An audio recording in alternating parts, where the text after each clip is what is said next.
안녕하십니까. 암호화폐 정보를 전달해 드리는 닥터 비트맨입니다. 네, 평일의 마지막 금요일도 슬슬 마무리되고 있습니다. 어떻게 오늘 하루 잘 보내셨나요?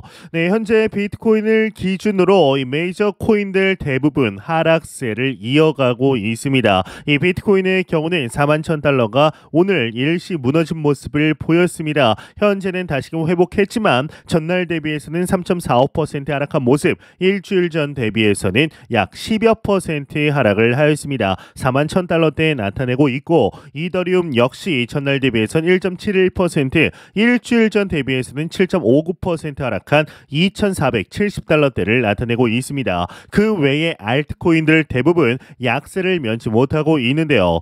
이 비트코인 도미넌스는 49.8%, 이더리움 도미넌스는 18.1%를 나타내고 있으며 비트코인의 반감기는 98일 정도 남아 있는 것을 확인할 수가 있습니다. 정말 2024년, 2023년부터 계속해서 관심을 모았고 투자자들에게 상승세를 입게 해주었던 현물 ETF가 막상 승인이 되자마자 소문난 잔치에 먹을 게 없었다라는 듯한 모습을 보이고 있습니다. 마치 현물 ETF 승인 자체가 초대형 악재라도 되는 듯한 이러한 시장 상황에 투자자들은 두려움이 증가할 수밖에 없겠죠. 그렇기 때문에 이러한 소식들이 계속해서 나오고 있습니다. 현물 ETF 승인나면 오른다더니 점점점 왜 떨어지냐라는 말이겠죠. 일주일 새 16% 빠졌다. 왜 그러냐, 이런 얘기들 많이 나오고 있습니다. 이에 대해서는 여러분들도 지겹게 들으셨겠지만 이런저런 내용들 정말 많이 나오고 있죠. 과연 이 기사에서는 어떠한 내용을, 어떠한 근거를 들고 있을지 한번 같이 나눠보려고 합니다. 네, 이제 비트코인이 한 달 전 수준으로 되돌아갔다. SEC의 현물 ETF 승인 이후에 가격이 더 오를 거라던 시장의 기대와는 달리 내리막을 걷고 있는 모양새다. 그러면서 쭉쭉 내려갔고 하락했다. 16.3%나 떨어진 가격이다. 언제와 비교해서 현물 ETF가 승인된 직후의 가격대인 48,625달러와 비교하면 무려 16.3%나 떨어진 가격이다라고 이야기를 하고 있습니다. 일단은 이 JP 모건의 경우는 GBTC에서 15억 달러 추가 유출 가능성이 있다라는 이야기도 하고 있는데, 이에 대해서 이미 아시는 분들도 있으실 수 있고 모르시는 분들도 있으실 수 있습니다. 이제 얼마 전에 SEC가 현물 ETF를 일시 승인이 되고 난 후에 그레이스케일이 운영하던 이 GBTC 역시 현물 ETF로의 전환이 이루어졌습니다. 그런데 이 GBTC 현물 ETF에서 엄청난 양의 자금이 유출되는 모습을 우리는 목격할 수가 있었는데요. 왜 그럴까요? 왜 그러냐면은 바로 수수료 때문입니다. 이 GBTC의 경우는 현재 수수료가 1.5에서 1.6%로 알려졌는데, 대부분의 승인된 현물 ETF의 경우는 투자자들을 유치하기 위해서 제로 수수료 정책을 무려 최대 6개월까지 진행하겠다라고 발표한 자산 운용사도 있기 때문에 GBTC에 투자를 했던 기관 투자자들의 자금이 당연히 수수료를 면제해주는 현물 ETF로 옮겨가는 과정에서 하락을 하고 있다라는 이야기를 하는 것이겠죠. 일단 내용도 한번 같이 보도록 하겠습니다. 이제 이 바르토슈 리핀스키 최고 경영자는 ETF에 대한 과도한 기대감이 다소 사그라지면서 투자자들의 관심이 다른 곳으로 집중되는 것이다 라고 분석을 했고, 이 그레이스케일의 GBTC 상품에서 계속해서 자금 유출의 진원지로 지목되고 있다라고 이야기를 하고 있습니다. 예, 이제 오늘 그 블룸버그 애널리스트이죠, 이 에릭 발추나스가 하나의 데이터를 좀 공유를 했습니다. 딱 봐도 뭔가 많이 빠져나간 듯한 모습을 보여주고 있죠. 에릭 발추나스의 경우는 엑스닷컴을 통해서 그레이스케일 비트코인 현물 ETF인 GBTC에서 자금 유출이 지속되고 있다. 나머지 9종 비트코인 현물 ETF가 유출에 맞서고는 있지만 이 유출 유입 그리고 유출 대 유입 비율이 1대1이 아니다라고 이야기를 하고 있습니다. 앞서 비트맥스 리서치는 비트코인 현물 ETF 거래 시작 이후 지난 5거래일 동안 비트코인 현물 ETF 11종의 누적 순유입액은 25,877BTC 수준이고 GBTC의 유출액은 무려 5만 BTC다라고 전한 바 있다고 합니다. 지금 전체 현물 ETF에 들어오는 양보다 자금보다 GBTC 단 단 한 곳에서 빠져나가는 자금들이 훨씬 많다라고 이야기를 하는 것을 우리는 좀 확인을 할 수가 있습니다. 일단 내용을 좀 보게 되면은 GBTC 투자자는 ETF 전환 이후 해당 펀드의 순자산 가치 대비 할인율이 해소될 것으로 보고 투자하는 경우가 좀 많았었는데 ETF 전환 이후 재료가 소멸됐다고 판단해 매도에 나선 것이다라는 이야기를 하고 있습니다. 추가적으로 이 GBTC에서 JP모건의 경우는 차익 실현을 위해 추가로 15억 달러가 비트코인 시장에서 빠져나갈 수 있고 이것이 향후 몇 주간 비트코인 가격에 추가적인 압력을 가할 수 있다라는 이야기도 하고 있습니다. 이 외에 이제 4월 반감기의 반등 가능성도 있다라는 이야기를 하고 있는데 이에 비트코인의 가격에 관한 분석들 지속적으로 나오고 있는데요. 여기 헤드라인을 보시게 되면은 흘러내리는 비트코인 4분기까지 하락세 지속될 것이다. 아니다. 그래도 연내 9천만 원까지 갈 것이다. 이렇게 좀 양분되면서 이야기들이 나오고 있습니다. 분석들 쏟아지고 있는데 내용을 보게 되면 의견이 분분하지만 향후 전망에 대해서도 전문가들이 엇갈린 목소리를 내고 있다. 이제 가격 하락에 대한 원인으로 현물 ETF에 대한 기대감이 해소되면서 가격 조정기에 들어갈 거라는 분석이 많다. 즉 소문난 잔치에 먹을 게 없었다라는 이벤트가 뉴스에 팔아라라는 이벤트가 다시 한번 반복된 것일 뿐이다라고 이야기를 하고 있죠. 그러면서 블룸버그는 ETF에 대한 열기가 다소 시들해져 트레이더들의 관심이 다른 곳에 쏠리는 게 합리적이다. 현재 심리적인 지지선은 4만 달러다라는 분석을 하고 있습니다. 비트코인의 하락세가 당분간 지속될 거라는 지적 또한 나오고 있는데 하락세가 올해 무려 1분기 동안 지속될 것이라며 투자자들이 차익 실현에 나설 것이라고 조언을 하게 됩니다. 이번 하락은 실망스러운 1분기의 시작에 불과하다라며 여러 방면에서 저항을 마주하게 될 것이라는 엄청나게 우울한 전망들도 지속해서 나오고 있습니다. 정말 마치 앞서 말씀드렸듯이 현물 ETF를 승인하는 것이 실수가 아닌가 싶은 이러한 흐름들이 나타나고 있는 것을 우리는 확인할 수가 있는 것이죠. 이제 이 외에도 그럼에도 긍정적인 소식들도 나오고 있다라는 것인데요. 이 가상자산 전문 매체 데일리 호들에 따르면 자산운용사 바네크의 매튜 시겔 디지털 자산 연구 책임자는 미 대선 후에 비트코인이 역대 최고가인 69,044달러 약 9천만 원에 도달할 것이라고 주장을 하게 됩니다. 이제 2024년은 비트코인이 매우 탄탄한 흐름을 보이는 해가 될 것이라며 특히나 미국 대통령 선거 등 세계 여러 국가의 선거 이후 비트코인의 가격은 역대 최고가에 도달할 것으로 보인다라는 이야기를 하게 되었는데요. 이제 이 외의 내용은 그리 중요하지 않아서 넘어가도록 하겠습니다.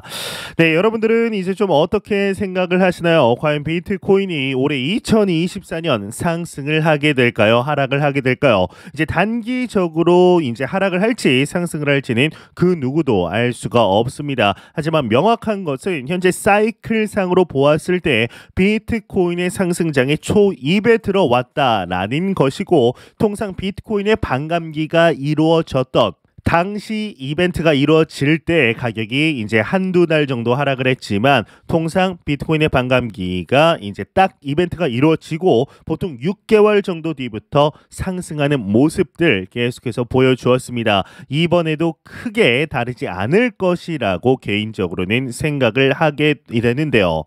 이에 비트코인의 강세 사이클이 시작했다는 세 가지 지표가 또 깜빡깜빡하고 있다라는 긍정적인 얘기도 나오고 있습니다. 과연 어떤 내용인지 같이 보도록 하겠습니다. 암호화폐 분석가로 잘 알려진 루트의 경우는 엑스타컴을 통해 클래스노드의 장단기 비트코인 보유자와 공급자 사이의 순환적 전환이 시작되고 있고 이는 새로운 강세장의 시작을 알리는 장기적인 반전의 신호라고 주장을 하게 되었습니다. 이제 온체인 데이터를 통해서 비트코인의 공정한 가치 상승을 강조하며 점점 더 많은 지표들이 암호화폐와 비트코인 시장의 사이클 변화의 임계점에 다다랐다라는 것을 나타낸다라고 덧붙이게 되는데 서로 다른 비트코인 블록체인 활동을 모니터링, 장기적 순환 구조의 변화를 암시하는 소위 온체인 가치맵, 실현, 자본화, 장단기 보유자의 분계점 등을 포함한 다른 분석가들이 제시한 세 가지 신호에 주목하고 있다라고 합니다. 이제 먼저 비트코인 온체인 가치 지도 지표는 루트가 직접 작성한 것으로 실현된 자본화, 유동성 공급, 소멸된 코인 일수 등 보다 기본적인 온체인 지표를 기반으로 하는데 이 세 가지 지표를 결합함으로써 비트코인의 가격의 최저점과 최고점을 식별하는 데 유용할 것으로 보이는 장기 범위를 추출했다라고 합니다.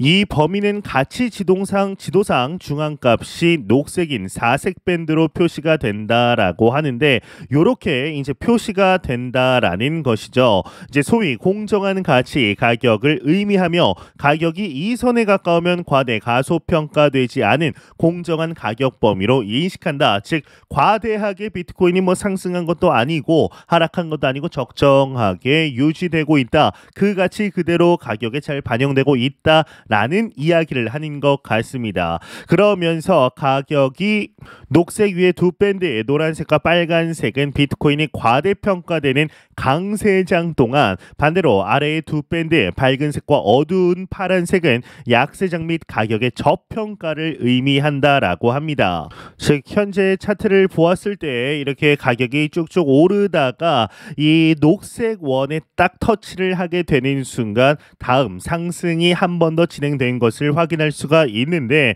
현재 이제 막 이 초록색 선에 터치를 했다라는 것이죠. 이 말인즉슨 현재가 딱 상승 사이클의 시작점에 와 있다라는 온체인 데이터 기술적인 증거이다. 온체인 데이터적인 증거이다라고 이야기를 하는 것으로 볼 수가 있습니다. 이 외의 내용 뭐 그렇게 중요하지 않아 넘어가도록 하겠습니다. 내용이 굉장히 길게 나왔지만 이 얘기를 좀 풀어서 한 것이다 라고 볼 수가 있습니다. 현재 비트코인의 가격에 관해서 이런저런 이야기들 참 많이 나오고 있습니다. 추가적으로 상승을 하게 될지 하락을 하게 될지 그 누구도 알 수는 없지만 현재 4년 사이클 주기는 단 한 번도 틀린 적이 없고 현재도 똑같이 진행 중에 있습니다. 코인은 이 정도면 되겠지 했을 때 더 하락하고 이 정도면 되겠지 했을 때 더 하락하면서 장기 홀더들 또한 두려움에 떨게 만듭니다. 그렇기 때문에 절대로 타이밍을 맞추려는 시도를 하지 않으셨으면 하는 생각이 드는데요. 참 크립토 마켓에 2017년 말부터 투자를 해서 현재 횟수로 약 7년 정도가 되게 되는데 투자를 하면 할수록 겸손함만이 답이구나 라는 생각이 계속해서 자연스럽게 들 수밖에 없는 것 같습니다. 이제 이런 소식과 더불어서 리플 XRP 관련 소식들은 또 지속적으로 나오고 있습니다. 예, 이러한 헤드라인이 나와서 한번 같이 나눠보려고 합니다. 한 법률 전문가의 경우는 리플 XRP 판매를 막을 수가 없다라는 소식을 전하게 되었습니다. 이게 뭔 내용인지 한번 같이 보도록 하겠습니다. 이 친리플 변호사로 알려진 빌 모건은 리플의 XRP 토큰을 판매할 권리가 있는지 여부를 둘러싼 최근 논란에 대해서 의견을 제시했다고 합니다. 모건은 엑스닷컴을 통해서 리플이 XRP 토큰을 판매하는 것을 막는 것은 아무것도 없다. 이제 그는 암호화폐 회사를 포함해 누구나 자신이 소유한 자산을 판매할 수 있다라고 강조를 하면서 모건은 다만 리플이 이러한 토큰을 판매할 수 있는지 여부의 문제가 아니라 판매 방식이 문제라고 지적을 했다고 합니다. 이 모건에 따르면 리플이 과거에 그랬던 것처럼 프로그래밍 방식으로 리플을 판매한다면 SEC에 이러한 판매를 등록할 필요가 없다. 리플과 SEC 소송의 애널리사 토레스 판사가 이미 프로그래밍 방식의 XRP 판매가 투자 계약에 해당되지 않는다고 판결을 했기 때문에 법원의 판결에 따르면 SEC는 이러한 판매가 기관 투자자들을 대상으로 하는 경우에만 개입을 할 수가 있다라고 이야기를 하고 있습니다. 일단 여기서 프로그래밍 방식의 XRP 판매, 프로그래밍의 방식은 그냥 말 그대로 거래소에서 판매하는 방식이다. 매수, 매도, 우리가 흔히 거래소하는 방식을 이야기한다라고 보시면 될 것 같습니다. 이걸 풀어서 얘기한 것이죠. 프로그래밍 방식, 즉 이꼴 거래소 방식이다라고 보시면 되는데 법원의 판결에 따르면 이제 모건의 발언인 리플이 XRP 토큰을 판매할 권리가 있는지에 대한 논쟁 이후 나온 것이다. 한 X 사용자는 SEC가 리플의 기관 판매에 대한 벌칙의 일환으로 리플이 보유하고 있는 XRP를 판매하지 못하도록 하려 한다라는 우려를 제기했다라는 이야기를 하고 있습니다. 이 외의 내용 그렇게 중요하지 않아서 넘어가도록 하겠습니다. 이제 헤드라인만 봤을 때는 현재는 리플이 무지막지하게 XRP를 판매하는데 이것 때문에 가격이 하락을 한다. 이 가격 하방 압력을 아무도 막을 수 없다라는 듯한 이제 그런 헤드라인이었는지 알았지만 리플이 프로그래밍 방식으로 XRP를 판매하는 것이 뭐 그렇게 잘못된 일은 아니다라는 이야기를 하고 있는 것이죠. 과거부터 리플 그리고 XRP와 관련해서 많이 나왔던 소식입니다. 이제 수많은 양이 리플사의 에스크로 계정에 락업이 되어 있고 매달 풀어서 XRP 리플사의 자금 확보 수단에 XRP 판매 수익도 들어가기 때문에 XRP의 가격은 상승할 수가 없다라는 이야기를 계속해서 하고 있습니다. 특히나 리플의 CEO이죠. 이 브래드 갈링하우스 또한 과거 이러한 발언을 한 적이 있습니다. XRP 판매 수익은 리플사에게 있어서 굉장히 중요한 수단 중 하나이다 라는 듯한 이야기를 직접적으로 한 적이 있기 때문에 이러한 것이 XRP 가격 자체의 하방 압력으로 작용하는 것은 사실입니다. 그렇지만 최근 2023년에 리플사의 기준으로 나왔던 그리고 XRP의 실제적인 유스케이스적인 소식들 나왔던 것을 생각해 본다면 아무리 그렇다 하더라도 XRP의 가격이 지금 수준에 머무르는 것은 조금 이상하다라는 생각이 드는데 여러분들은 좀 어떻게 생각을 하시나요? 참 애증의 코인이라고 부를 수밖에 없는 우리 리플 XRP가 2024년 과연 어떠한 모습을 보여주게 될지 앞으로 다가올 2024, 2025 크립토 불장에서 XRP의 높은 상승세를 한번 기대해 보도록 하겠습니다. 네, 제가 준비한 소식은 여기까지입니다. 영상이 도움이 되셨다면 구독과 좋아요 그리고 광고 한 편만 처음부터 끝까지 시청 부탁드립니다. 이 채널은 오직 광고 수익으로 운영이 되게 됩니다. 항상 영상 시청해 주시는 시청자분들, 구독자분들 너무나 감사드립니다. 오늘 남은 시간 잘 마무리하시길 바라면서 저는 더욱 도움이 되는 영상으로 찾아뵙도록 하겠습니다. 지금까지 닥터 비트맨이었습니다. 감사합니다.